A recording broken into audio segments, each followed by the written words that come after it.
Ngayon tibok ko sa kami Malipayong nagbinayluay og aydo ang 35 ka mga pares sa barangay Agdao, Davao City sa tinuig nga kasalan ng bayan kaganihang buntag. Pinasahi ang lugar nga gikaslan kanila imbis nga sulod sa gym. Ilawom sa Agdao flyover sila gipang kasal ni Davao City Mayor Sebastian Baste Duterte. Ang kasalan ng bayan kaganiha giatol sa pagsaulog sa ika-41 nga araw ng barangay Agdao.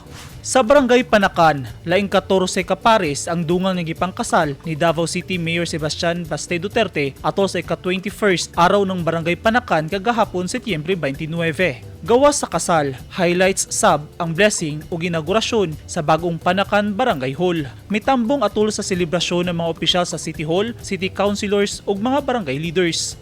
Samtang sa Tagum City sa Davao del Norte, 19 ka mga pares sa magtiayon ang dungan nga gipangkasal sa lokal nga gobyerno atol sa kasalan ng barangay. Mismong si Tagum City Mayor Ray Uy ang may bendisyon aron masilyuhan ang panag-uban sa mga magtiayon. Makita sa pictures nga napuno sa kalipay ang barangay Apukon Gym nga maoy nahimong venue sa kasal. Ang kasalan ng barangay duyog sa pagsaulog sa araw ng barangay Apukon. Nalipay pag-ayo ang mga kinasal, sanglit na silyuhan na gyud ang ilang panag-uban. Nagpasalamat sab sila sa gipakitang suporta sa lokal nga gobyerno ngadto kanila.